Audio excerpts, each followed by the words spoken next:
Hi, Dan Paladin here, bringing you another edition of the Mortgage Morsel. During this episode, I wanted to talk to you about two programs. I think you'll find them great to build some business. First one I want to talk about is the Second Chance at Homeownership program. I call it the Home Key program. And what this does is it only has 12 months seasoning after a BK, foreclosure, deed in lieu, short sale, etc. Yes, I said 12 months. Now, this is not a Fannie or Freddie program. This is a non-QM, non-qualified mortgage program. So we have some different guidelines. They're going to be a little tighter, understandably so, because of those previous events.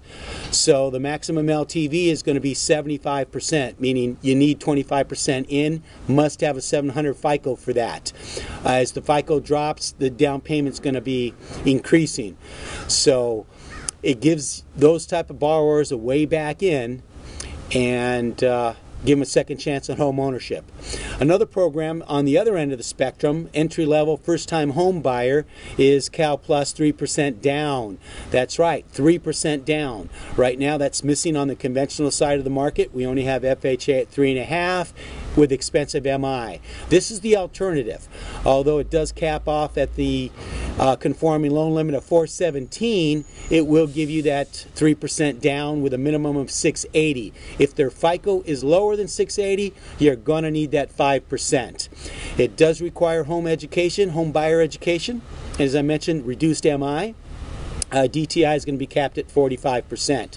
You can tie these into down payment assistance programs to help them out. ZIP allows for 3% down payment assistance of the loan amount. Do not have to be a first-time home buyer for that.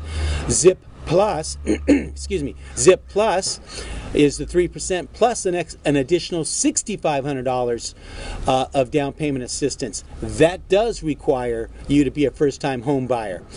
It's 0% interest, deferred payment, and it can also be combined with CHDAP for an additional 3% down, extra credit teacher program, or the MCC.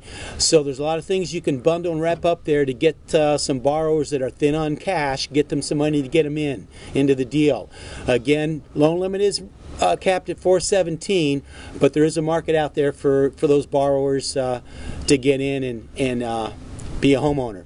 So feel free to contact me regarding both those for complete details, and I'm sure it can help you build some business. So that's it on this episode of the Mortgage Morsel. And if you're working, I'm working. Make it a great weekend, and I will see you next time on the Mortgage Morsel.